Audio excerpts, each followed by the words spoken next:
Bismillahirrahmanirrahim. Assalamualaikum warahmatullahi wabarakatuh. Innal hamdalillah nahmaduhu wa nasta'inuhu wa nastahdihi wa nastaghfiruhu wa natubu ilayhi wa na'udzu billahi min syururi anfusina wa sayyiati a'malina. May yahdihillahu fala mudilla lahu wa may yudlilhu fala hadiya lahu. Asyhadu an la ilaha illallah wahdahu la syarika lah wa asyhadu anna Muhammadan abduhu wa rasuluhu la nabiyya ba'da, amma ba'd. Faqala Allahu 'azza wa jalla fi muhkami tanzilih, a'udzu billahi minasyaitonir rajim. Ar-rijalu qawwamuna 'alan nisa'i bima faddala Allahu ba'dahum 'ala ba'd wa bima anfaqu min amwalihim. Fassalihatu qanitatun hafizatun lil ghaibi bima hafizallah wallati takhafuna nushuzahunna fa'idhuhunna fil madaji'i wadribuhun wa in ata'nakum fala tabghu 'alaihinna sabila innallaha kana 'aliyan kabira. Hadirin hadirat, Bapak Ibu para jamaah yang dimuliakan Allah Subhanahu wa taala. Alhamdulillah, kita bersyukur kehadirat Allah. Kita dikumpulkan oleh Allah dalam nikmat yang banyak.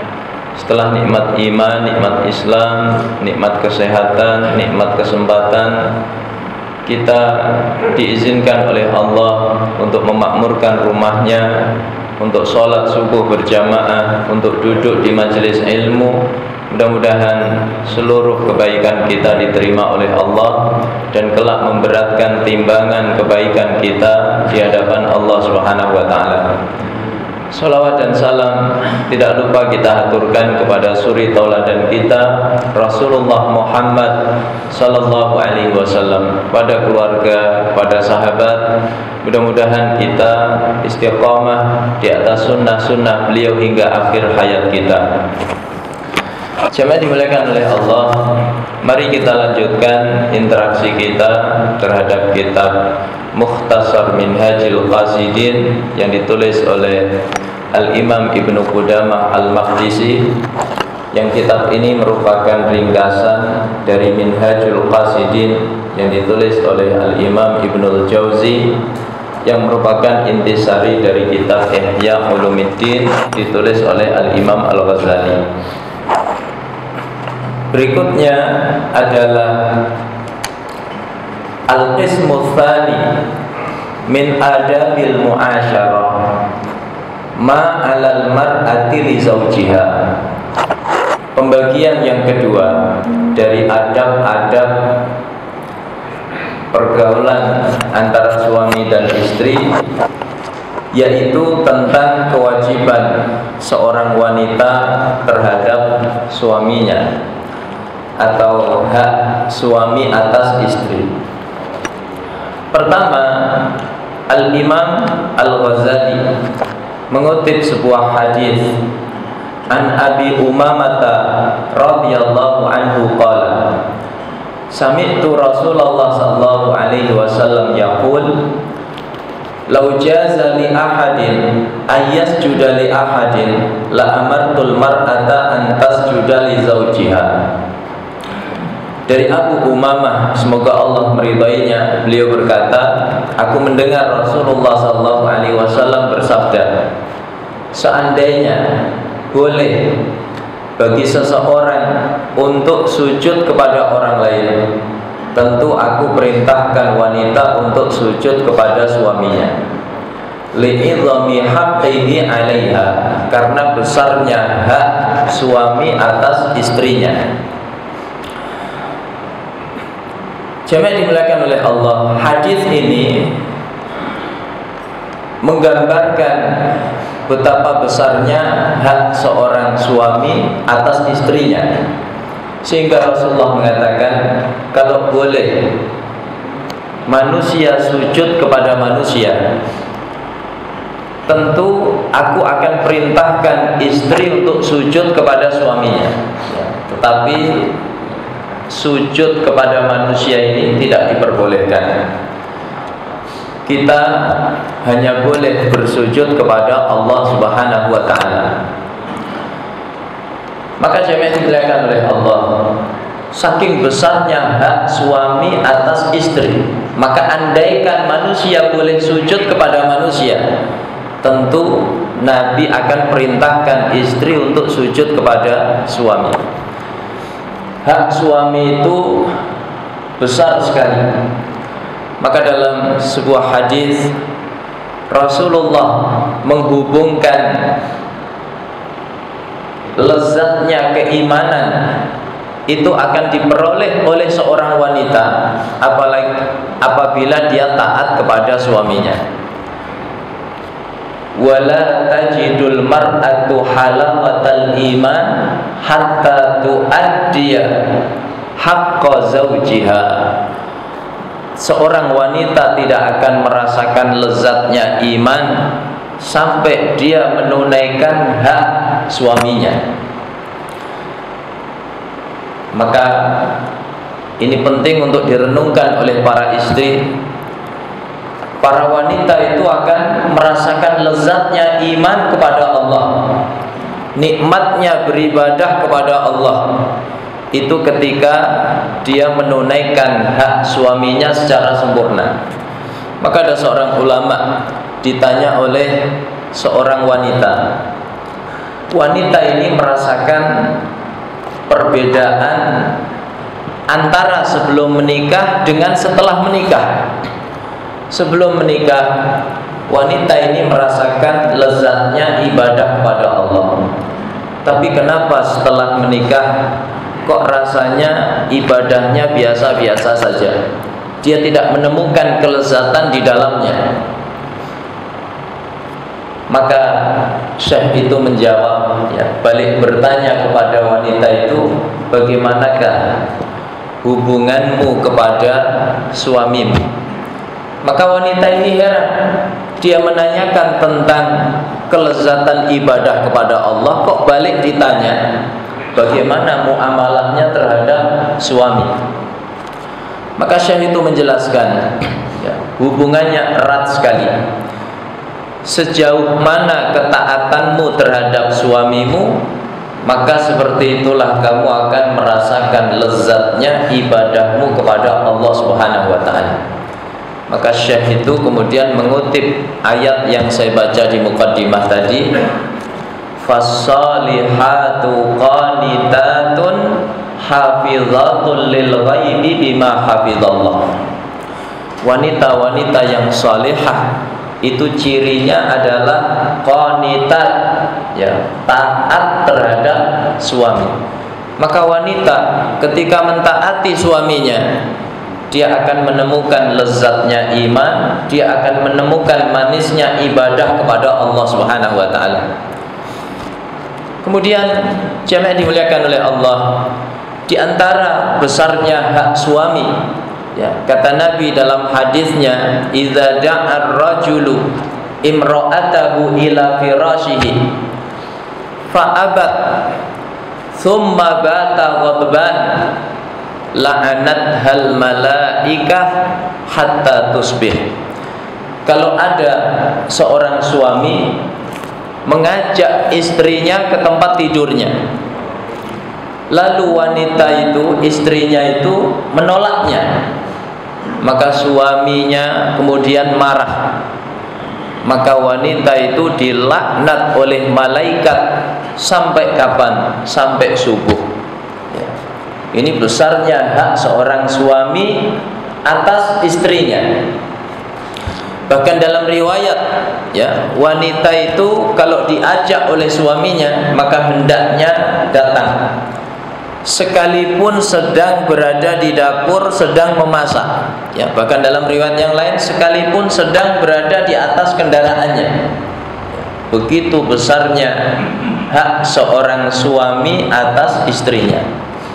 Jemaah dimuliakan oleh Allah, kenapa seorang istri harus begitu taat kepada suami?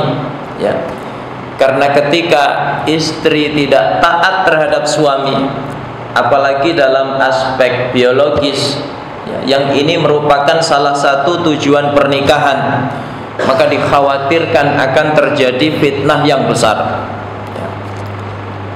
Laki-laki itu di antara fitrahnya, ya, memiliki nafsu biologis,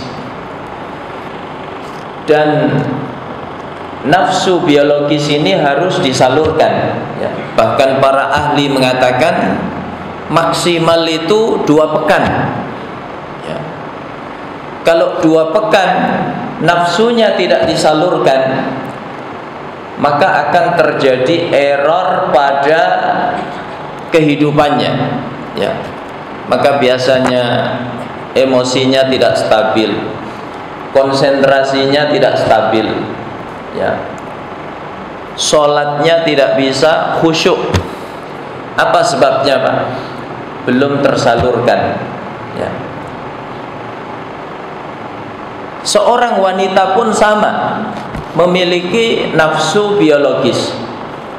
Maka tujuan pernikahan itu adalah dalam rangka menyalurkan itu diantaranya, ya. Maka Allah mengatakan di ayat 21 surat Ar-Rum yang sering kita dengar di acara-acara pernikahan, ya, wa min ayatihi an khalaqalakum min anfusikum azwaja litaskunu ilaiha wa ja'ala bainakum mawaddatan wa rahmah inna fi dzalika laayatil liqaumi yatafakkarun. Di antara tanda kebesaran Allah, Allah ciptakan untuk kalian pasangan-pasangan kalian dari jenis kalian, dalam rangka apa? Kalian meraih sakinah, ketenangan. Dan Allah jadikan di antara kalian mawaddah, cinta, ya, warahmah, dan kasih sayang. Mawaddah ini cinta yang berkaitan dengan nafsu, ya. Seorang laki-laki mencintai istrinya, di antara keduanya ada nafsu, ini mawaddah, ya. Kemudian Allah ciptakan rahmah, ya, kasih sayang. Terkadang ketika seorang suami sudah uzur, ya, tidak lagi punya nafsu seksual, tapi dia masih perhatian, masih sayang kepada istrinya, ini rahmah, ya. Jadi di antara tujuan pernikahan itu adalah menyalurkan nafsu seksual ke tempat yang halal.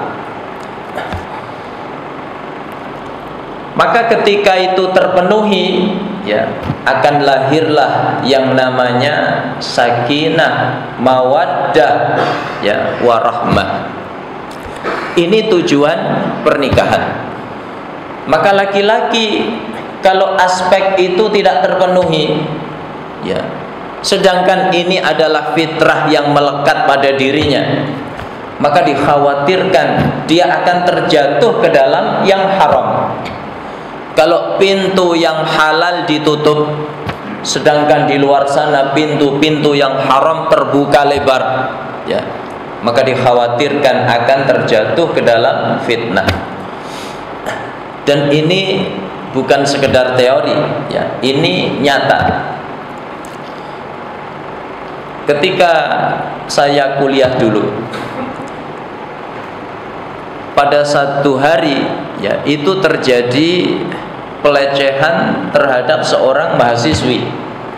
Hari itu belum era sosial media, maka muncul kecaman-kecaman, ya, dari organisasi kemahasiswaan berupa pamflet-pamflet ditempel di sepanjang dinding kampus, ya. Akhirnya seluruh mahasiswa tahu rupanya ada kasus pelecehan.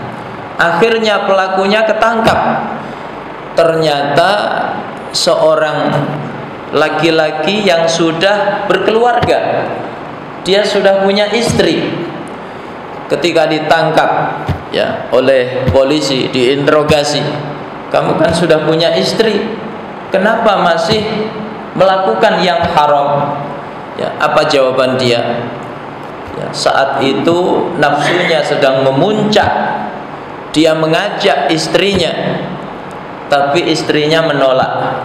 Ya, akhirnya terjatuhlah dia ke dalam yang haram. Jadi laki-laki intensitasnya lebih cepat, maksimal 2 minggu kata para ahli. Ya. Wanita pun juga punya nafsu biologis yang sama. Hanya saja dia lebih lama. Ya. Maka Umar bin Khattab radhiyallahu anhu, seorang sahabat yang terkenal ketegasannya, ya. Bahkan saking tegasnya Umar itu sampai setan takut kepada Umar. Ya. Kata Nabi, walladzi nafsi biyadihi, demi zat yang jiwaku dalam genggamannya, tidaklah Umar itu melewati satu jalan, ya, kecuali setan menghindar, memilih jalan lain yang tidak dilewati oleh Umar. Saking tegasnya Umar. Maka jemaah dimuliakan oleh Allah, satu ketika Umar, ya, melakukan, kalau bahasa kita hari ini, belusukan. Ketika malam telah larut, ya, maka Umar mendengar seorang wanita mengucapkan sebuah syair, tatawala hadzal lailu washtadda janibuhu wa arraqani alla khalila ulaibuhu fa wallahu alladhi la ilaha ghairuhu, ya, fa wallahu alladhi huwa uraqibuhu lashtadda min hadzas sariri jawanibuhu. Ya. Syair itu maknanya, ya, kurang lebihnya, malam terasa panjang tanpa hadirnya seorang kekasih yang aku bisa, ya, berjumpa dengannya. Seandainya bukan karena Allah yang aku merasa takut kepadanya, tentu ranjang ini akan bergetar dengan segala isinya. Sebuah syair yang menggambarkan kerinduan yang berat seorang istri kepada suaminya. Maka Umar sebagai pemimpin yang bijaksana bertanya kepada wanita itu, kenapa engkau mengucapkan syair seperti itu? Ya, pemimpin yang bijak itu harus peduli terhadap rakyatnya sampai dalam urusan yang paling pribadi, ya, urusan suami dan istri. Maka wanita itu menjawab, wahai Amirul Mukminin, engkau menugaskan suamiku untuk sebuah misi militer. Dia sudah berbulan-bulan, ya, tidak pulang. Maka aku rindu kepadanya. Maka Umar kemudian pulang, ya, bertanya kepada putrinya Hafsah, wahai Hafsah, berapa lama wanita bisa sabar ditinggal suaminya? Ya, maka Hafsah menjawab 4 bulan. Kalau lebih dari 4 bulan itu nggak sabar, ya. Maka jemaah yang dimuliakan oleh Allah, lihat pemimpin, ya, sehebat Umar yang di masanya 2, ya, imperium besar takluk di bawah Islam. Imperium Romawi di barat, imperium Persia di timur, tunduk kepada Islam, ya. Maka Umar merubah strategi militernya. Pasukan itu sebelum 4 bulan itu sudah harus di rolling. Untuk apa? Untuk, ya, bertemu dengan istrinya. Begitu bijaksananya seorang Umar bin Khattab radhiyallahu anhu. Jadi salah satu hak suami atas istri adalah ya menyalurkan seputar seksual itu luar biasa, ya. Tontonan yang haram begitu bertebaran di sekitar kita, ya. Kemudian yang haram ditawarkan bertebaran di sekitar kita. Terkadang ditawarkan secara online, ya. Bahkan seorang dai, seorang ahli masjid, seorang ahli Quran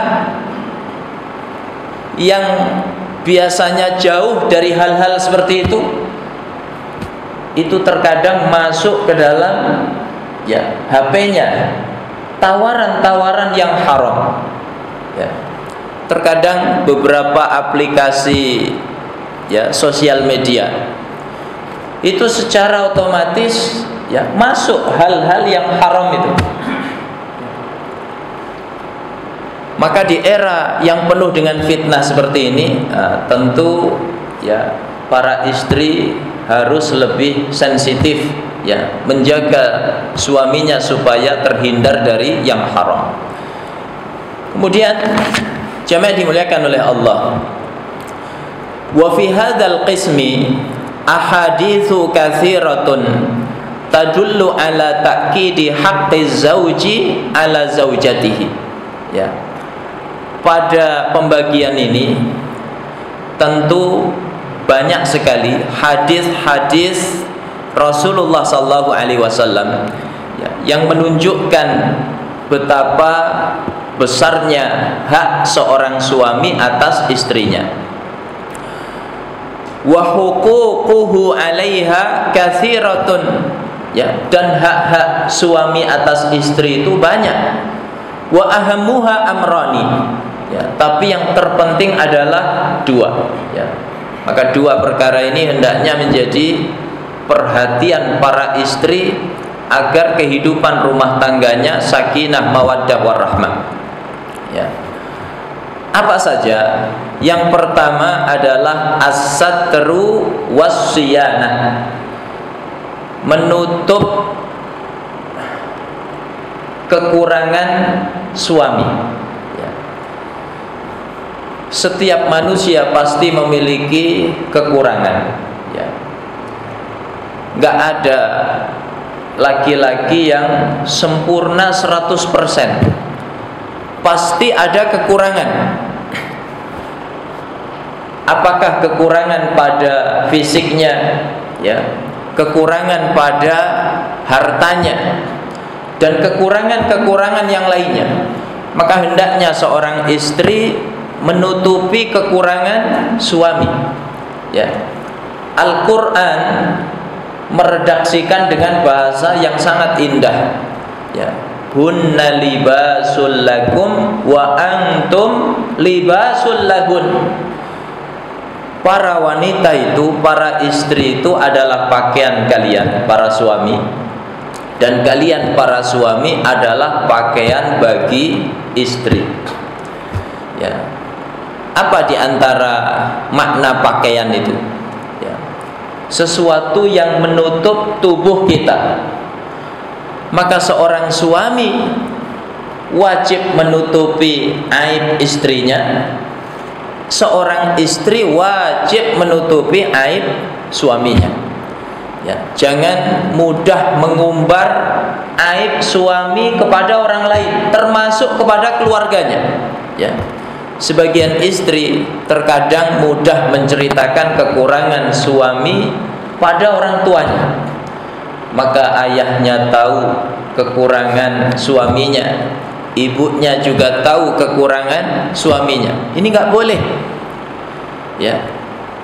Jadi sekalipun terhadap orang tuanya, keluarganya, nggak boleh menceritakan aib suami. Lihat bagaimana, ya, Allah Subhanahu wa taala mengkisahkan istrinya Nabi Nuh, ya, dan Nabi Lut alaihi salam. Dalam surat At-Tahrim, ya, di penghujung surat itu, wa daraballahu mathalan lil ladzina kafaru imra'ata nuhi wa imra'ata lut kanata tahta abdaini min ibadina salihaini fa khanatahuma. Allah membuat perumpamaan terhadap orang-orang kafir, yaitu istrinya Nabi Nuh dan istrinya Nabi Lut. Dua-duanya berada di bawah naungan hamba yang saleh, ya, di bawah naungan Nabi. Tapi kata Allah, fa khanatahuma, keduanya mengkhianati suaminya. Kalau mendengar istri Nabi khianat, maka maknanya itu jangan dimaknai seperti makna yang ada pada sinetron, pada film, ya. Kalau istri mengkhianati suami, itu pemahaman kita hari ini apa, Pak? Selingkuh, berzina, ya. Maka rumah tangga kenabian itu mustahil dilanda perselingkuhan, ya. Maka makna khianat dalam ayat ini apa? Yaitu membuka rahasia suaminya. Istri Nabi Lut membuka rahasia suaminya, istri Nabi Nuh membuka rahasia suami, ya. Nabi Lut berpesan kepada istrinya, jangan menceritakan kedatangan laki-laki yang tampan di rumahnya kepada kaumnya, karena kaumnya adalah kaum yang menyimpang, kaum homoseksual, laki-laki tertarik sama laki-laki. Maka istrinya membocorkan. Akhirnya rumah Nabi Lut diserbu oleh kaumnya. Padahal laki-laki, ya, tampan yang ada di rumah Nabi Lut itu adalah 3 malaikat: Jibril, Mikail, Israfil, ya, menjelma sebagai sosok laki-laki yang tampan, gagah. Tiba-tiba diserbu kaumnya. Bayangkan, Pak, malaikat diserbu manusia, ya. Nah, maka akhirnya turunlah azab yang dahsyat itu. Maka Allah menyebut perbuatan itu sebagai khianat. Maka istri kok membocorkan kekurangan suami pada orang lain, perbuatan itu adalah perbuatan khianat, ya. Apalagi, ya, seperti sebagian wanita di era sosial media, membocorkannya tidak cuma kepada keluarganya, nggak cuma ayahnya, ibunya yang diberitahu, tapi kawan-kawan dekatnya diberitahu, termasuk kawan-kawan yang tidak dekat, diupdate di media sosialnya, ya. Na'udzubillah min dzalik. Itu adalah bentuk perbuatan khianat, ya. Jadi yang pertama, menutupi kekurangan. Yang kedua, yang tidak kalah penting adalah al-qanaah, ya. Qanaah, merasa cukup dengan apa yang diberikan oleh suami kepada istrinya. Jangan menuntut suami berlebihan, ya. Suami baru awal-awal bekerja, gaji pas-pasan, istri menuntut kemewahan, ya. Makannya tidak mau sekedar di warteg, ya. Warung Padang pun masih kurang, mintanya restoran yang bintang 5, ya. Ya nggak cukup gaji suami,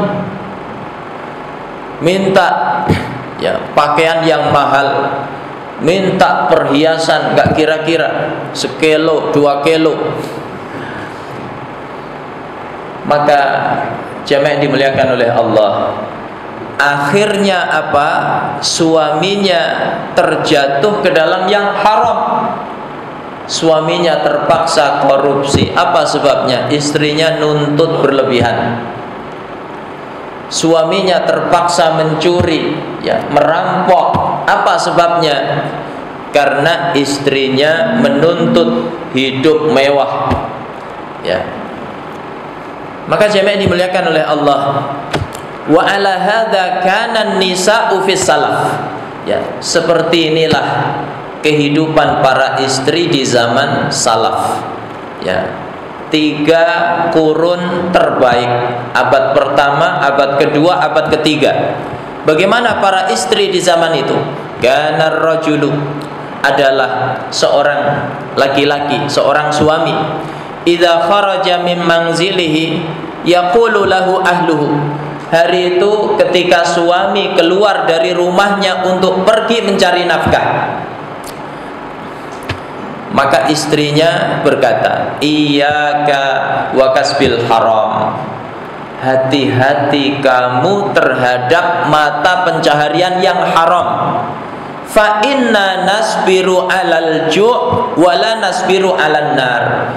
Kami para istri bisa sabar menghadapi lapar, tapi kami tidak mungkin sabar menghadapi neraka. Ya. Jadi para istri zaman itu ketika melepas suaminya berangkat bekerja, bukan minta ini minta itu, ya, bang, pulang beli emas, ya, pulang beli mobil baru. Bukan itu perkataan para istri di zaman salaf. Tapi para istri hari itu takut suaminya terjatuh ke dalam yang haram. Para istri berkata, bang, jangan sampai melakukan yang haram. Kami tahan menghadapi lapar, tapi kami tidak tahan menghadapi api neraka. Makanya para istri, ya, para suami zaman itu tidak terjatuh ke dalam yang haram. Apa sebabnya? Istrinya membentenginya. Ya. Hari ini kenapa banyak para suami terjatuh ke dalam yang haram? Karena diantaranya adalah tuntutan istrinya yang berlebihan. Nah, jamaah dimuliakan oleh Allah, menarik. Mengapa para istri zaman itu, ya, ingin memastikan rezeki yang diperoleh suaminya itu rezeki yang halal? Karena mereka tahu betapa besarnya pengaruh rezeki yang halal dalam kehidupan rumah tangga. Ya. Rezeki yang halal itu menghadirkan keberkahan dalam rumah tangga. Kebaikan dalam rumah tangga itu menjadi besar kalau rezeki yang dibawa pulang adalah rezeki yang halal. Istri kalau disuapi rezeki yang halal, maka dia akan bertambah taat kepada suaminya, bertambah baik ibadahnya kepada Allah Subhanahu wa ta'ala. Ya. Tapi kalau yang disuapkan rezeki yang haram, maka ibadahnya kepada Allah bermasalah, ketaatannya kepada suaminya juga bermasalah. Ya, maka betapa banyak istri tidak taat kepada suaminya. Itu bukan karena secara materi kurang, ya. Barangkali transferan bulanannya banyak, tapi kenapa tidak taat kepada suaminya? Ya, jangan-jangan yang disuapkan kepada istrinya itu bukan rezeki yang halal, tapi rezeki yang haram. Kemudian rezeki yang halal itu kalau dibawa pulang, ya, maka anak-anaknya menjadi anak-anak yang soleh dan solehah. Anak taat kepada orang tuanya, anak taat kepada Allah Subhanahu wa ta'ala, ibadahnya bagus, ya. Anak-anak menjadi qurratu a'yun bagi orang tuanya. Apa tanda anak itu menjadi qurratu a'yun? Ya, Imam Hasan Al-Basri itu pernah ditanya tentang ayat walladzina yaquluna rabbana hab lana min azwajina wa dzurriyyatina qurrata a'yun dalam surat Al-Furqan. Wahai imam, apa tanda istri dan anak kita itu menjadi qurratu a'yun, penyejuk hati bagi kita? Ya. Kata Imam Hasan Al-Basri, idza ra'aitahum fi ta'atillah, kalau kalian melihat anak istri dalam ketaatan kepada Allah, ya. Nah, mereka akan mudah taat kepada Allah itu kalau makanannya halal. Makanya ketika Allah memerintahkan para rasul untuk beribadah dengan baik, Allah perintahkan para rasul itu terlebih dahulu untuk memastikan makanannya baik. Dalam surat Al-Mu'minun, ya, ayat 51, ya ayyuhar rusulu kulu minat thayyibati wa'malu shalihan. Wahai para rasul, makan yang baik-baik dan beramal salehlah. Kata Imam Ibnu Katsir, kenapa para rasul diperintahkan makan yang baik dulu, baru diperintahkan beramal saleh? Karena manusia hanya akan mudah beramal saleh itu kalau rezeki yang dia konsumsi halal. Rezekinya halal, maka mudah sholat jamaah 5 waktu di masjid. Rezekinya halal, mudah qiyamul lail. Rezekinya halal, mudah khataman Quran. Rezekinya halal, mudah duduk di majelis ilmu.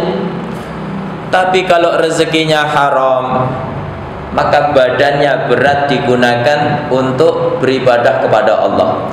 Makanya ulama-ulama dulu kalau tertinggal dari sebuah amal saleh, ya, bapak ibu pasang alarm jam 3, kok bangunnya jam 5. Ulama-ulama dulu merenung, ya Allah, apa yang saya makan sehingga tubuh ini berat digunakan untuk beribadah kepadamu, ya. Jadi yang kedua adalah qanaah, ya. Qanaah. Qanaah ini kunci kebahagiaan hidup. Orang apapun latar belakang ekonominya, kalau hatinya qanaah, bahagia, ya. Jangankan kaya, duitnya banyak, kalaupun duitnya sedikit tapi qanaah, maka hidupnya bahagia. Tidak mudah menghinakan diri di hadapan manusia demi harta. Tidak mudah terjatuh yang haram, ya, demi mendapatkan harta. Imam Ahmad ibnu Hanbal dijuluki imamu ahli sunnah. Apa diantara, ya, nilai lebih pada Imam Ahmad itu? 5. Pertama, nasabnya mulia, ya, beliau itu nama lengkapnya Ahmad bin Muhammad bin Hanbal Asy-Syaibani, ya. Jadi keluarga Asy-Syaibani. Asy-Syaibani ini Arab asli yang terkenal kebaikannya. Keluarga Asy-Syaibani ini banyak menghasilkan ulama-ulama besar, banyak menghasilkan ahli sastra, banyak menghasilkan mujahid-mujahid fi sabilillah. Dan keluarga Asy-Syaibani ini terkenal kedermawanannya, gemar membantu kaum muslimin, gemar menghilangkan kesulitan kaum muslimin. Ini keluarga Asy-Syaibani. Ditambah lagi nasabnya bertemu dengan Nabi itu pada Nizar bin Ma'ad bin Adnan. Jadi mulia nasabnya. Yang kedua, Pak, Imam Ahmad ini yatim sejak kecil. Ayahnya meninggal dunia pada usia 30 tahun. Saat itu Imam Ahmad masih bayi, ya. Maka karena yatim sejak kecil, beliau hidupnya mandiri. Nilai lebih yang ketiga, beliau fakir. tapi fakir yang diiringi dengan qanaah. Maka karena qanaah, merasa cukup dengan apa yang Allah karuniakan, dia tidak menghinakan diri di hadapan manusia demi mendapatkan harta, juga tidak mudah terjatuh ke dalam yang haram demi sekeping harta. Betapa banyak orang hari ini ketika diuji kesulitan ekonomi, ya, maka dia merendahkan diri di hadapan manusia, ya, menjilat supaya dapat duit, dapat jabatan, ya, nggak punya kehormatan. Manusia seperti itu, bahkan mudah mengerjakan yang haram. Alasannya apa, Pak? Ekonomi, ya. Maka jemaah dimuliakan oleh Allah, ini nggak berlaku pada kehidupan Imam Ahmad bin Hanbal, ya. Kemudian beliau bertakwa kepada Allah dan beliau dikaruniai kecerdasan yang luar biasa. Maka para ulama mengatakan tidak ada manusia yang pada dirinya berkumpul 5 kemuliaan tadi kecuali pasti hidupnya mulia, ya.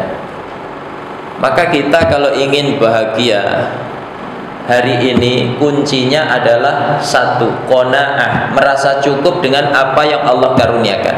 Sesulit apapun ekonomi kita, kalau hati kita qanaah, merasa cukup dengan apa yang Allah karuniakan, kita akan bahagia, kita akan mudah bersyukur kepada Allah, ya. Makanya soal urusan dunia itu kita lihat ke atas apa ke bawah? Ke bawah, ya.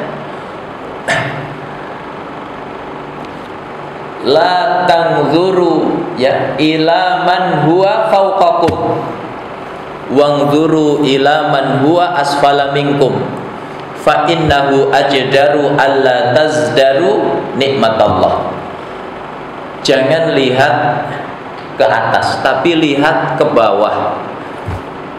Itu lebih membuat kalian tidak kufur terhadap nikmat Allah, ya. Nah, makanya cara melembutkan hati itu diantaranya adalah melihat orang-orang yang kondisinya di bawah kita, ya. Kata Nabi, man aroda ayyalina qalbuhu falyut'imil miskin wal yamsah ra'sal yatim.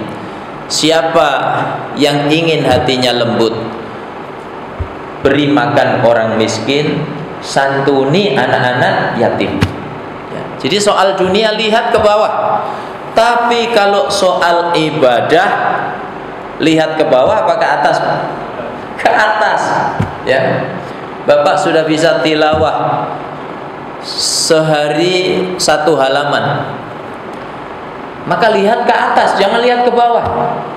Wah, itu tetangga saya buka mushafnya nunggu Ramadan, masih mending saya. Jangan begitu, ya. Tapi lihat ke atas. Nah, itu ketua DKM tuh luar biasa. Tiap hari tilawahnya nggak kurang 1 juz, minimal one day 1 juz, ya. Begitu, lihat ke atas. Nah, lihat wakil ketua DKM itu, masya Allah, qiyamul lail nggak putus, tiap malam qiyamul lail, ya. Nah, itu lihat bendahara masjid itu, masya Allah, infaknya, ya, nggak pernah putus, tiap hari sedekah.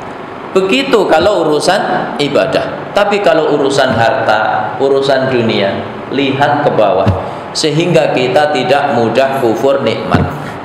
Maka qanaah ini kunci kebahagiaan hidup. Sekalipun harta kita sedikit, ya, kalau qanaah, hati bahagia. Tapi sebaliknya, sekalipun duit banyak, kalau tidak qanaah, dijamin tidak akan bahagia, akan selalu merasa kurang, dan kurang. Maka golongan yang seperti ini, itu golongan yang disabdakan oleh Nabi dalam hadisnya, lau anna libni adam wadiyan min zahabin. Kalau ada manusia punya 1 lembah emas, ya, Bapak pernah lihat emas 1 lembah, Pak?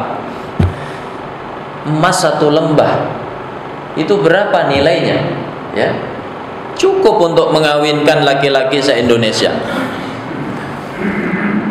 Jemaah dimuliakan oleh Allah. Kata Nabi, latamanna ayyakuna lahu thaniyan. Tentu dia akan masih cari lembah kedua. Dapat lembah kedua, cari lembah ketiga, begitu seterusnya. Maka kesimpulannya kata Nabi, wala yamla batna bani adam illa turab. Tidak ada yang bisa memenuhi perut manusia kecuali kalau mulutnya sudah disumpal dengan tanah. Alhaakumut takatsur hatta zurtumul maqabir. Ya. Maka kewajiban yang paling penting, ya, yang nomor 2 bagi seorang istri kepada suami adalah merasa qanaah, merasa cukup dengan apa yang diberikan oleh suami kepadanya.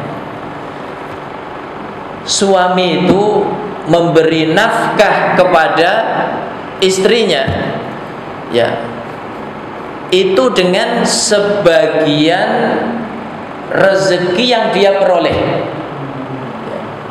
Jadi enggak semuanya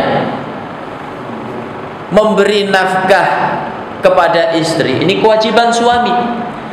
Tapi berapa, ya, nominalnya? Ini adalah haknya siapa? Suami. Enggak boleh seorang wanita menuntut lebih. Ya, seperti sebagian wanita hari ini, gaji suami yang pegang siapa, Pak? Istri. ATM suami yang pegang istri. Jadi tiap hari suaminya minta istri, maka jatuhlah wibawanya, ya. Maka Al-Quran mengisyaratkan ar-rijalu qawwamuna 'alan nisa bima faddalallahu ba'dahum 'ala ba'din wa bima anfaqu min amwalihim. Laki-laki itu pemimpin bagi wanita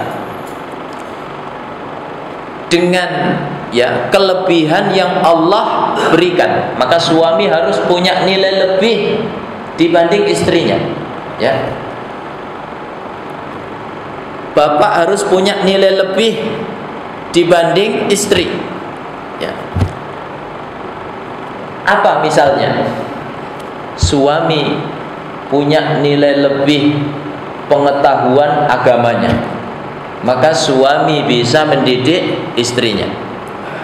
Suami punya nilai lebih dalam ibadah, ya. Kalau istri tilawah setengah juz, suami minimal berapa juz, Pak? 1 juz, ya. Sehingga punya nilai lebih. Maka kata orang Jawa itu omongannya mandi.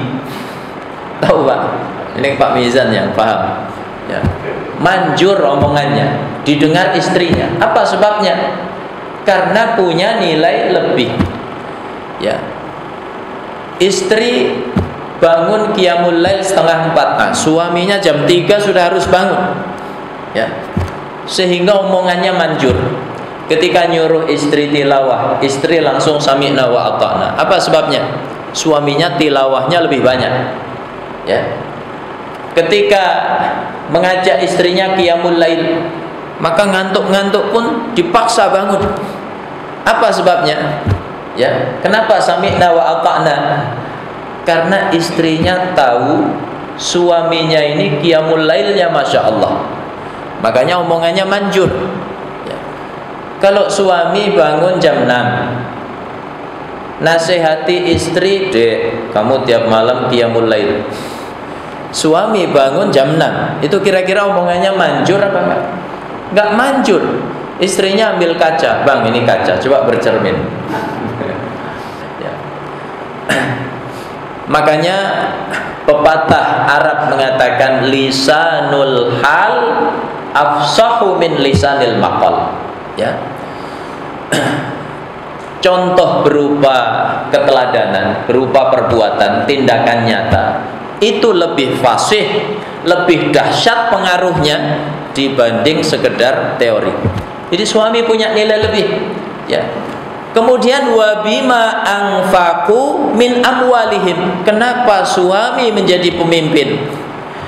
Yaitu dengan sebagian nafkah yang dia berikan kepada istrinya. Jadi ayatnya mengatakan min amwalihim, ya. Allah menggunakan huruf jar ya berupa apa? Min. Ya. Apa di antara faidah huruf jar min? Yaitu litab'id, ba'id wa bayyin wa btadi fil amkinah bimin wa qad ta'ti li ba'dil azminah. Nah, begitu kata Imam Ibnu Malik di dalam Alfiyahnya. Ya, ini Pak Mizan hafal. Yang lainnya kurang nyambung sepertinya. Ya. Jamaah dimuliakan oleh Allah. Jadi dengan sebagian nafkah, ya, maka salah kalau seorang istri menuntut ya gaji suami yang pegang istrinya.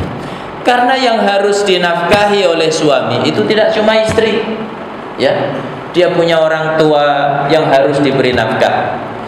Dia punya saudara yang fakir, yang miskin, yang juga harus diperhatikan nafkahnya.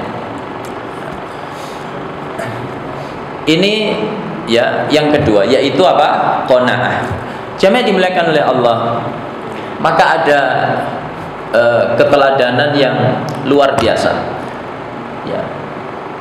Dari seorang ibu yang bernama Asma binti Kharijah, istrinya Auf bin Mu'allim, ketika hendak menikahkan putrinya, ya, namanya Fatimah. Saat itu dipinang oleh Amr bin Auf Al-Kindi, ya. Maka sang ibu menasihati putrinya, ya. Kurang lebihnya begini, nasihatnya panjang. Nah, kamu akan segera meninggalkan rumah tempat di mana kamu dibesarkan, menuju rumah yang kamu belum pernah mengenalinya sebelumnya, yaitu rumahnya siapa? Suaminya. Dan kamu akan didampingi oleh seorang laki-laki yang kamu belum pernah mengenalnya sebelumnya. Wahai anakku, jadilah kamu seperti bumi, maka niscaya suamimu akan menjadi langit bagimu. Apa maknanya? Taati suamimu, maka niscaya suamimu akan menaungimu, akan melindungimu. Jadilah kamu seperti lantai bagi suamimu, maka niscaya suamimu akan menjadi seperti tiang bagimu. Jadilah kamu seperti seorang budak wanita kepada majikannya, maka niscaya suamimu akan menjadi seperti budak laki-laki bagimu. Ya. Seorang wanita ketika taat sepenuhnya kepada suaminya, maka lihat ya reaksi suaminya bagaimana. Suaminya akan memenuhi semua permintaannya. Maka bapak coba lihat ya momen-momen ketika masih pengantin baru, ketika istrinya taat sepenuhnya kepada suaminya, maka minta apapun dikasih, ya. Minta baju baru kasih, minta gamis baru kasih, minta jilbab keluaran terbaru kasih, ya. Minta emas kasih, ya. Minta HP, ya. Maka suami gengsi membelikan yang biasa, maka dibelikan yang termahal. Begitu kalau wanita taat kepada suami, maka suami seperti budak laki-laki baginya, memenuhi semua permintaan istrinya, ya. Kemudian kata Asma binti Kharijah kepada putrinya, wahai putriku, ya, jangan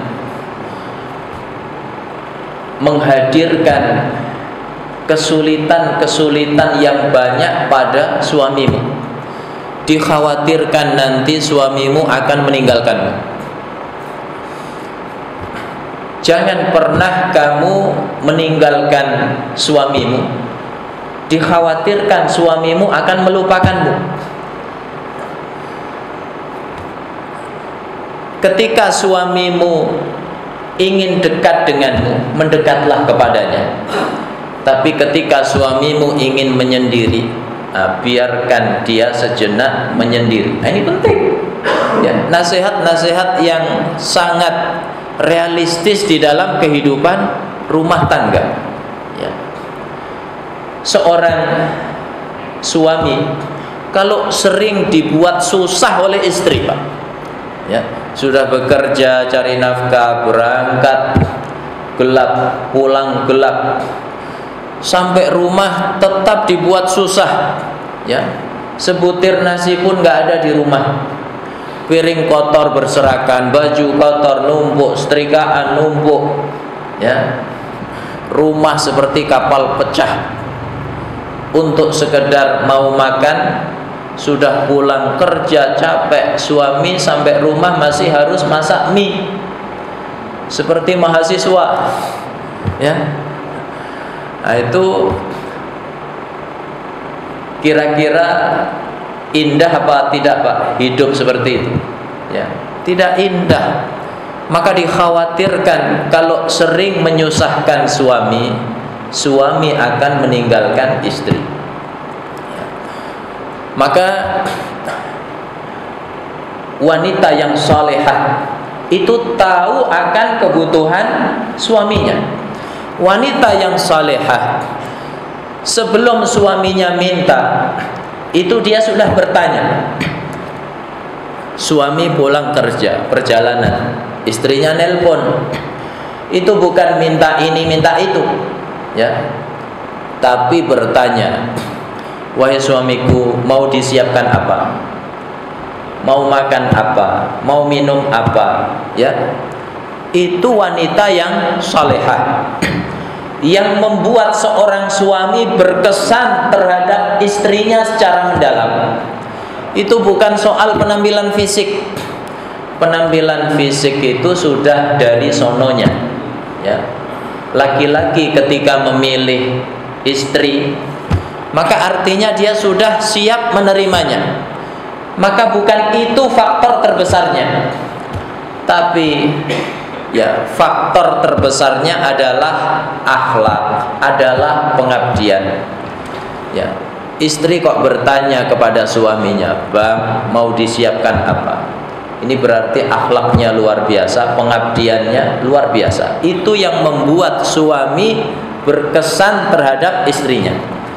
Maka kalau laki-laki mendapat perlakuan seperti itu, ya, dia akan mencintai istrinya sepanjang hayatnya, ya.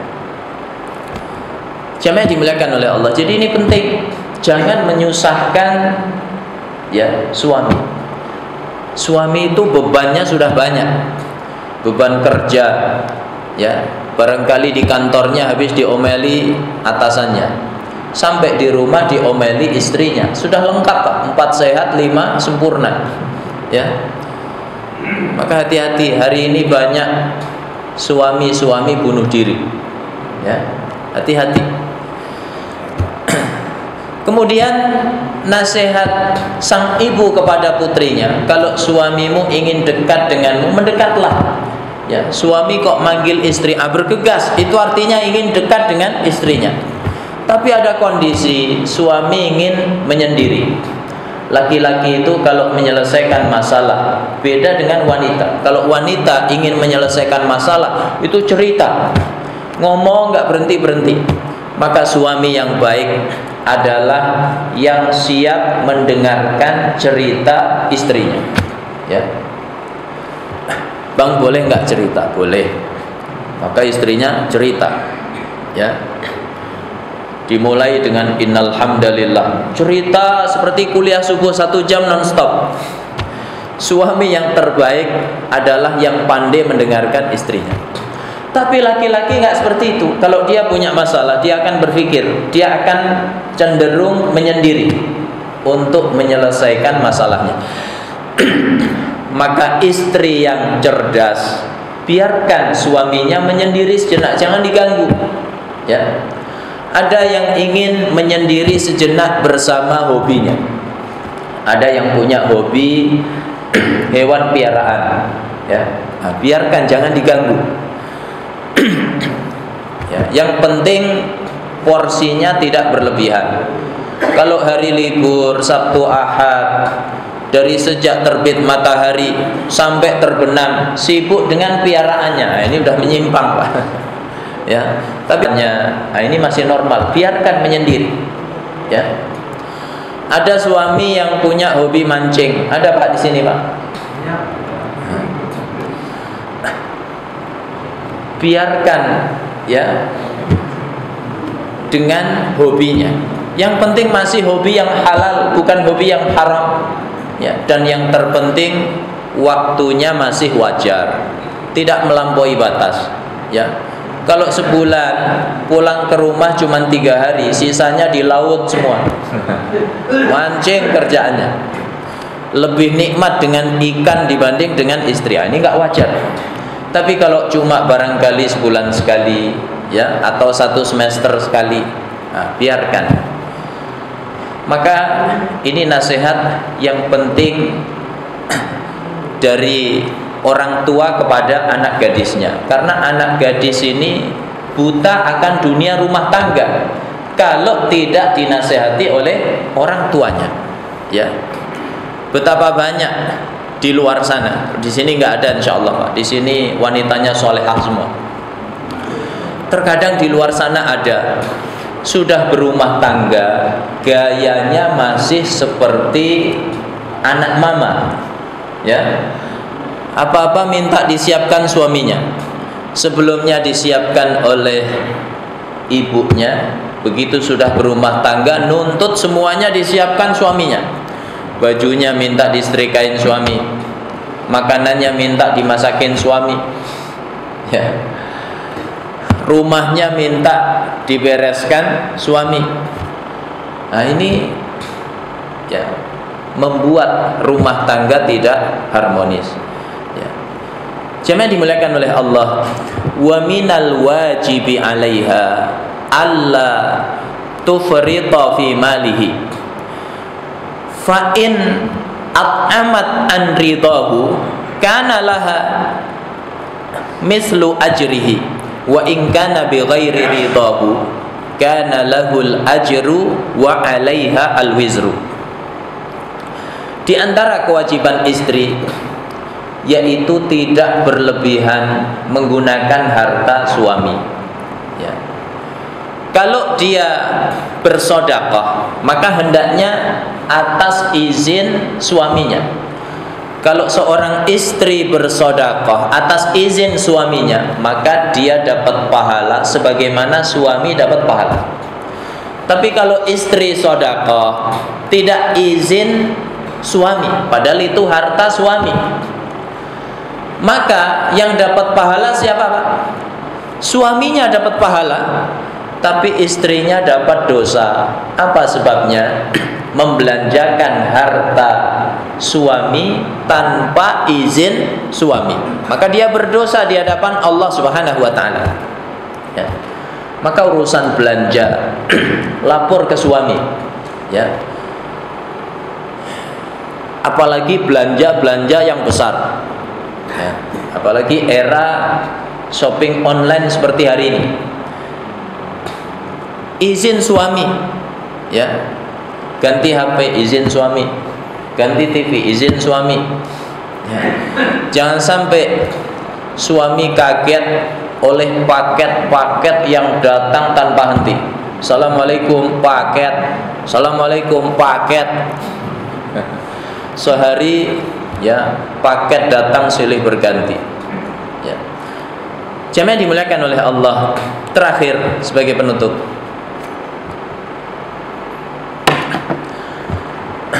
di antara nasihat Asma binti Kharijah ya kepada putrinya, yaitu jangan sampai suamimu mencium sesuatu yang tidak sedap darimu. Jangan sampai suamimu melihat ya yang tidak enak dipandang darimu.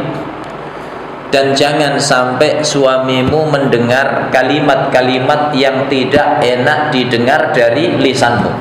Ini penting Pak.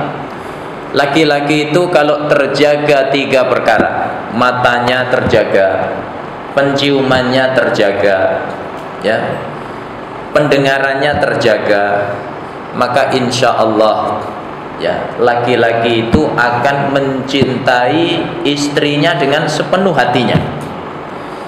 Matanya tidak pernah lihat yang gak indah di rumah, ya. Kemudian penciumannya tidak pernah mencium yang gak sedap.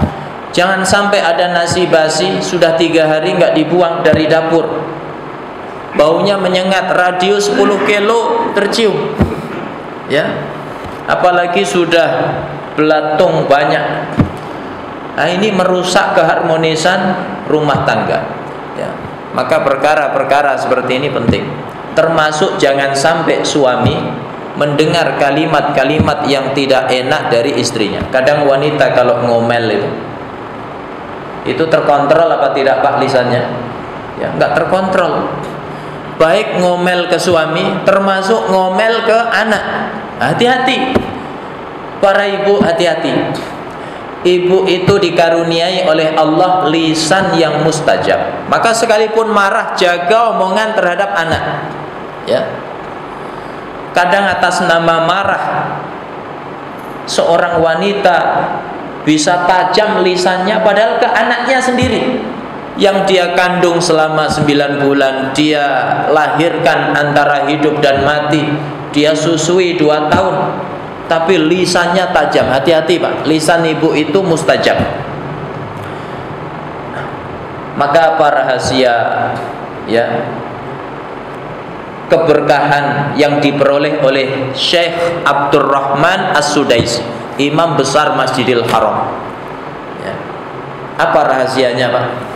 Doa sang ibu ketika Abdurrahman masih kecil. Ibunya mau kedatangan tamu, masak banyak sekali. Sudah selesai masak, sudah siap dihidangkan, ditaburi pasir sama Abdurrahman, ya. Coba ibu di posisi ibunya Abdurrahman, itu kira-kira marahnya seperti apa? Jangan-jangan sumpah serapah keluar semua. Maka lihat marahnya wanita yang berilmu. Dia sadar lisannya mustajab. Apa kata dia? Ya Allah, nah, ibu sudah capek masak, tamu sebentar lagi datang, malah makanan kamu taburi pasir. Saya doakan kamu jadi imam Masjidil Haram. Ini marahnya orang berilmu, ya. Maka jaga pendengaran suami dari perkataan-perkataan yang tidak baik, ya. Inilah pembahasan kita pada pertemuan kali ini tentang kewajiban istri kepada suami. Mudah-mudahan Allah menjaga keharmonisan rumah tangga kita. Rumah tangga kita Allah jadikan sakinah, mawaddah, warahmah, ya, dengan mengamalkan sunnah-sunnah Rasulullah dalam kehidupan kita berumah tangga. Amin ya rabbal alamin. Kalau ada yang benar semata-mata dari Allah, kalau ada yang salah ini kekhilafan saya mohon maaf yang sebesar-besarnya. Aqulu qouli hadza wa sallallahu ala nabiyyina Muhammad wa ala alihi wa sahbihi wa sallam walhamdulillahi rabbil alamin. Kalau ada pertanyaan saya persilahkan.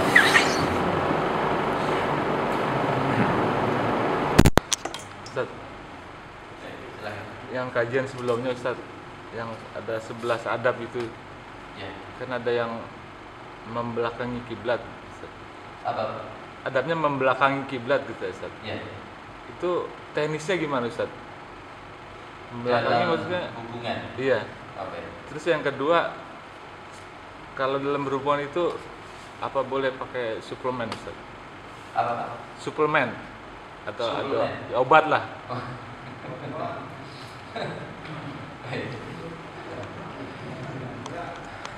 Jemaah dimuliakan oleh Allah, ya. Arah kiblat ini arah yang mulia. Arah kita beribadah kepada Allah Subhanahu wa taala. Ya. Maka ketika kita melakukan aktivitas-aktivitas yang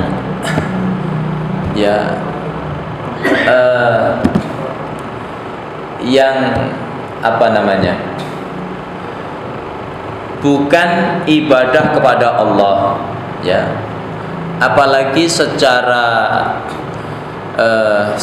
kasat mata itu tidak patut dilihat manusia. Seperti apa contohnya? Seperti buang hajat, ya.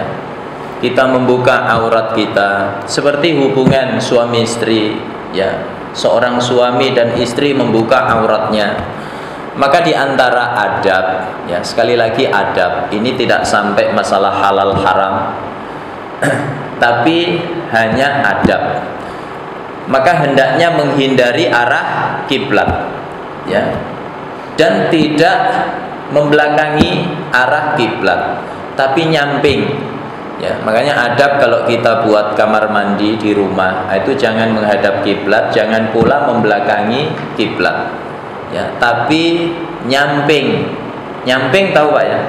Nah, begitupun di dalam masalah hubungan suami istri, jangan menghadap kiblat, jangan membelakangi kiblat, tapi nyamping. Ini pertama. Kedua, jamaah yang dimuliakan oleh Allah, bagaimana kalau laki-laki mengkonsumsi suplemen? Masalah biologis ini adalah fitrah. Laki-laki punya itu, wanita punya itu, ya. Dan dalam urusan agama itu kata Nabi, la haya'a fiddin, enggak ada malu dalam urusan agama. Maka suami dan istri hendaknya terbuka, ya, supaya Pak, tujuan pernikahan tercapai. Jangan malu, ya, karena ini adalah menyangkut masalah agama. Maka satu ketika Ummu Salamah radhiyallahu anha itu malu-malu menanyakan masalah seksual. Ya Rasulullah, apa mungkin wanita itu mimpi basah? Ya. Kata Nabi, famin aina yakunu syabah. Kalau begitu, dari mana ada anak bisa mirip ayahnya atau ibunya? Ya. Bahkan ini menjadi salah satu tanda nubuah kenabian Rasulullah SAW. Itu tandanya mengetahui masalah ini, ya. Hari ini Pak, kalau orang ditanya kenapa ada anak mirip ayahnya atau ibunya, itu nggak menarik. Apa sebabnya? Karena penelitian sudah banyak. Tapi zaman Nabi penelitian belum ada. Kok Nabi tahu masalah ini? Berarti itu wahyu dari Allah. Maka Rasulullah, ya, mengatakan dalam hadis riwayat Muslim, ya, famin aina dalam hadis riwayat Muslim itu, ma'ur rajuli ghalidun abyad wa ma'ul mar'ati raqiqun asfar famin ayyihima ala wa sabaqa yakunu syabah. Ya, ini menarik Pak. Air mani laki-laki itu kental, warnanya putih. Air mani wanita itu cair, warnanya kuning. Maka siapa di antara keduanya yang lebih dominan dan lebih dahulu? Ya. Disitulah letak terjadi kemiripan.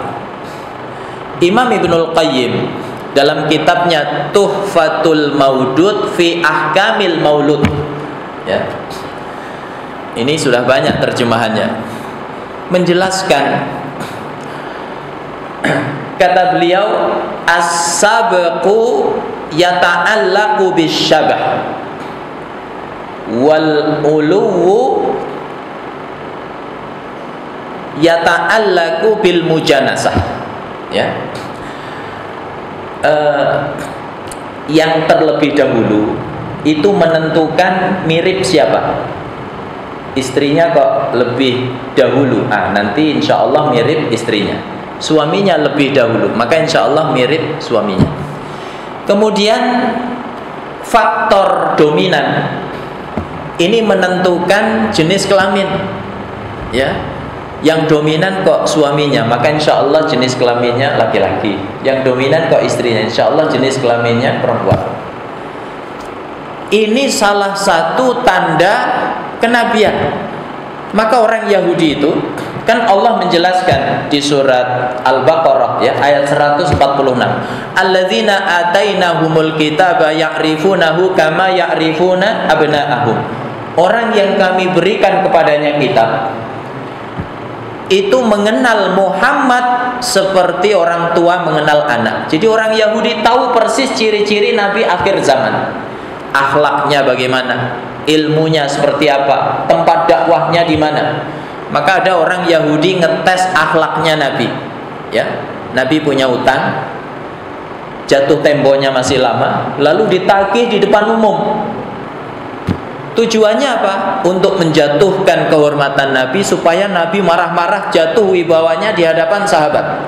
Ternyata Nabi nggak marah sama sekali. Langsung orang Yahudi ini baca syahadat, asyhadu alla ilaha illallah wa asyhadu anna muhammadar rasulullah. Nah, ada yang ngetes ilmunya. Orang Yahudi ngetes, Muhammad, kenapa ada anak mirip ayahnya tapi ada anak mirip ibunya?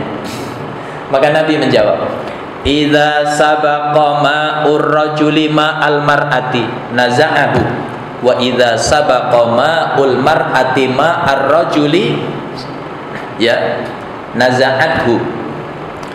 Kalau air mani laki-laki mendahului wanita, maka akan mirip ya laki-laki. Kalau air mani wanita mendahului laki-laki, maka akan mirip wanita. Orang Yahudi itu seketika berkata, la ya'rifu an hadza illa nabi. Enggak ada yang tahu urusan ini kecuali pasti nabi. Dia baca syahadat, ya. Nah, jemaah yang dimuliakan oleh Allah. Jadi keharmonisan ini penting. Makanya suami jujur sama istri, istri jujur sama suami. Boleh mengkonsumsi obat, boleh, ya. Bahkan sejak zaman dulu itu sudah ada hewan tertentu yang diyakini menjadi apa Pak? Muqawwiyat, obat kuat. Seperti Bapak kalau beli ya apa namanya Pak? Kadal Arab itu namanya apa? Dop. Ya. Itu harganya murah atau mahal? Mahal. Lebih mahal dari kambing. Ya, maka orang Arab hari ini banyak yang ternak itu. Diternak di rumah, ya, mudah, tinggal kasih rumput berkembang biak dia. Harganya mahal, lebih mahal dari kambing. Apa sebabnya, Pak? Muqawwiyat, penguat. Nah, maka boleh. Hanya saja yang perlu diperhatikan, ya, hari ini banyak obat kuat dicampur bahan kimia. Nah, maka efeknya ke jantung, ya. Maka banyak orang meninggal gara-gara minum obat kuat. Nah, maka Bapak hati-hati, selektif, ya. Pilih yang aman, yang herbal, yang tidak ada efek sampingnya. Ya, saya tidak sebutkan merek, Pak.